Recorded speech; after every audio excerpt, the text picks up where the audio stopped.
Hello and welcome back to Football Daily, where today we're looking at the 10 best players who can't stay fit. Let's go. 10.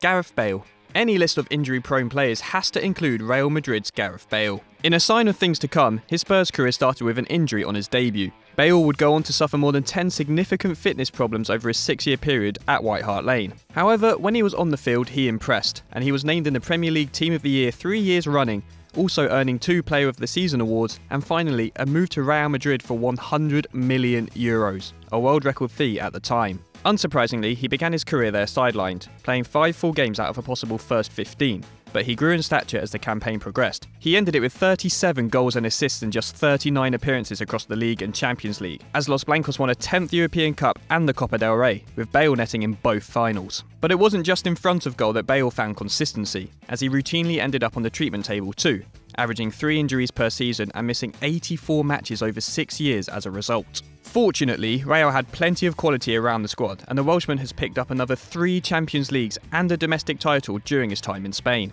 Ronaldo's departure in 2018 left Real hoping for their record signing to recover his fitness. This was a wish in vain, as Bale has played just 60% of possible minutes this season and the full 90 minutes on just 8 occasions. And averaging just 3 shots per 90 in Real colours this season, he's been less productive than his previous 4 years. As a result, it now seems like the right time for Bale to move on, and Real Madrid to cash in while they can, even with his value depreciating.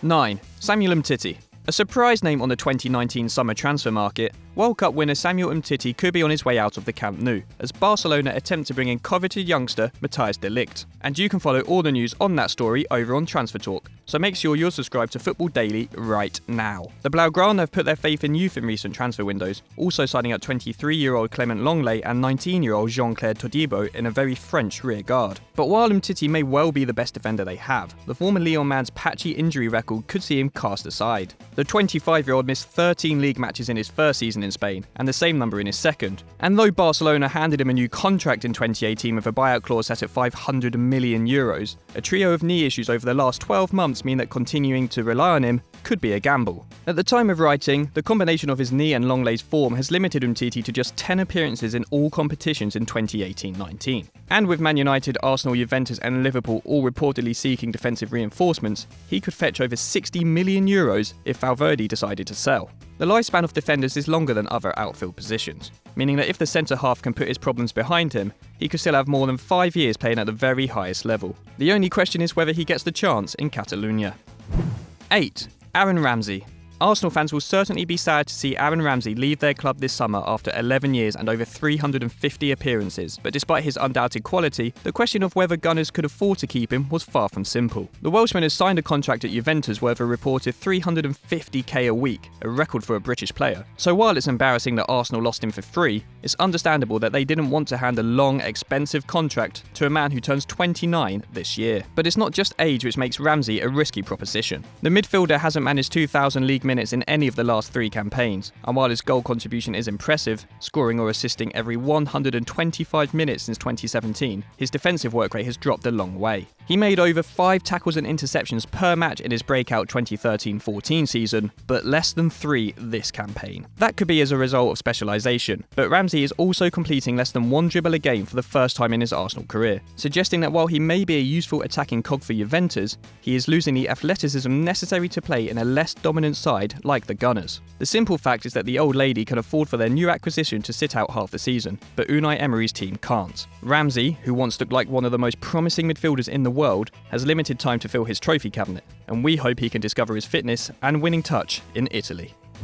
7. Victor Wanyama. Perhaps not as talented as the other players in our 10, Victor Wanyama has nonetheless been missed at White Hart Lane over the last 2 years. In his first term with Spurs, the Kenyan played over 3,000 minutes, but has only scraped past 1,000 in the last 2 campaigns combined, leaving Mauricio Pochettino reliant on Harry Winks, Moussa Sissoko and even 18-year-old Oliver Skipp, who has played just half an hour less than Wanyama this campaign. That's a pity, because at his best the former Celtic man was a ball-winning machine. He reclaimed possession 4 times a match during his first year with the Lily-Whites, and managing an even more impressive 6 tackles and interceptions per 90 minutes in his final campaign with Southampton. He even showed the ability to progress the ball in his early Tottenham career, completing 1.5 dribbles per game, not far off Paul Pogba's 1.8 this term, suggesting that he could have matured into a line-breaking runner. Still just 27, Wanyama's gone from being a sought-after DM to all but forgotten, even though his team is more in need of midfield reinforcements than ever before. With a contract running until 2021, he has time to re-establish himself in North London, so long as he still has two knees. 6. Kingsley Coman. To be honest, we could have picked almost any Bayern player for our list, with Robben, Ribéry, Neuer, Alaba, Boateng, Martinez and Thiago all enduring long spells on the sidelines. And we'll come on to one of those later. But Kingsley Coman is perhaps the saddest story, as the 22-year-old is reportedly already considering retirement after managing over 1,000 minutes in just 2 of his 7 campaigns as a professional. Amazingly, if Bayern win the Bundesliga this season, Coman will have won every single league campaign he has participated in since making his debut for Paris Saint-Germain, picking up 2 titles in France, 1 in Italy and 3 in Germany to date. But he's rarely been a key component in those sides, and his brilliance when on the field makes the injury issues even more frustrating. In 14 appearances this year, the Frenchman has averaged 2 shots, 2 chances created and 4.5 dribbles a match, getting involved in 4 goals. But he's also suffered separate muscle and ligament tears, as well as ongoing issues with his back. Once expected to be a star for Bayern and France, Coman is now behind Mbappe, Griezmann, Dembele, Martial, Fekir and even Thauvin and Lemar for the national team, making it unlikely that he'll add to his 15 international caps anytime soon. 5. Sergio Agüero. Incredibly, Sergio Agüero's inclusion in the Premier League Team of the Year in 2017-18 was his first, despite having won the title twice before and lifting the Golden Boot in 2015. That meant that Jamie Vardy, Diego Costa and Romelu Lukaku were all selected before him, and the Argentinian has never been named Player of the Year either. That's ridiculous when you consider that he has scored over 20 league goals in 5 of his 7 full campaigns at the Etihad, putting him in the top 10 scorers in the Prem's history and with the best goal-to-game ratio, above Shearer, Henry and Andy Cole. However, the forward has missed an average of 9 league matches each season, or roughly a quarter of each campaign, and Transfermarkt estimates that he has sat out 319 days with various injuries since his £38 million switch to the Northwest. The 2 seasons where he didn't hit the 20 mark, he registered 17 and 12, and his fitness problems left him in constant pain until 2018. Then he underwent an arthroscopy on his knee, which corrected the issue at last, but also left him struggling for game readiness during the Albi Celeste's disappointing showing in Russia. If Agüero could have stayed fit for the duration of his time in Manchester, he might well have a claim to being the greatest striker of the Premier League era, and be in with a shout of catching Alan Shearer's incredible record of 260 goals in the division.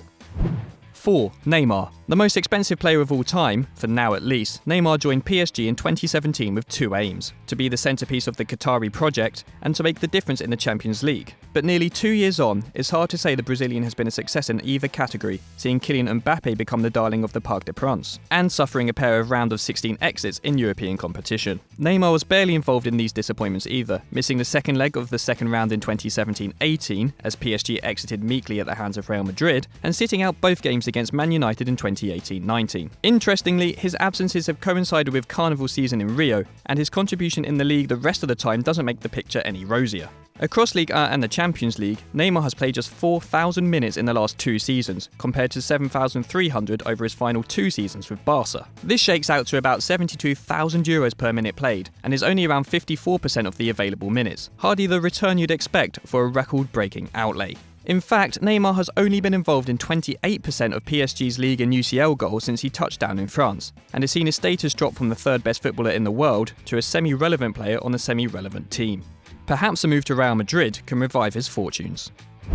3. Benjamin Mendy. At 24 years old, Benjamin Mendy has already lost 2 of the best years of his career, having missed 366 days to injury since joining Man City in 2017, more than half his whole time at the Etihad. In that period, the Frenchman has made just 18 appearances for the Citizens and 23 combined for club and country, though he's certainly got maximum reward for his effort, winning a Community Shield, Premier League title and the World Cup, a trophy every 8 games. After Bayern picked up Lucas Hernandez from Atletico, Mendy dropped 1 place to become just the 4th most expensive defender of all time. But his absences have seen Fabian Delph, Danilo, Zinchenko and Aymeric Laporte all cover in the left-back slot. However, his rare appearances have been productive, with over 1.5 chances created per game and around 3 tackles and interceptions, solid output in a side which average around 64% possession every single match. But with both his knees undergoing surgery in the last 2 years, Mendy may never return to be the player he was at Monaco and Marseille, and a top club like Man City can't afford to rely on him as they fight for trophies on 4 fronts. With the rumour mill linking Ben Chilwell with a £50 million move to Manchester, 2019 could see Mendy lose his starting spot before he's even had a chance to enjoy it.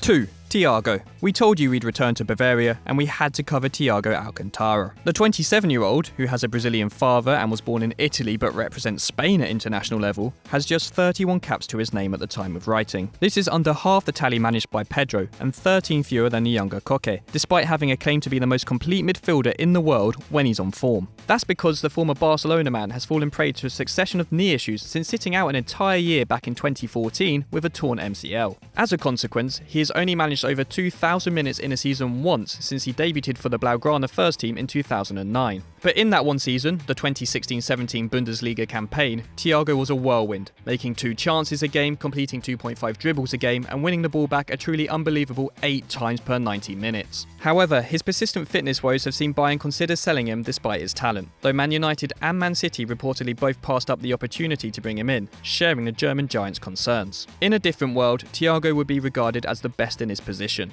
A worthy heir to Xavi who combines his countryman's incisive passing with the ball-carrying ability of Paul Pogba and the defensive intelligence of N'Golo Kante. Instead, he'll face a struggle to end his career with more than 500 club matches to his name.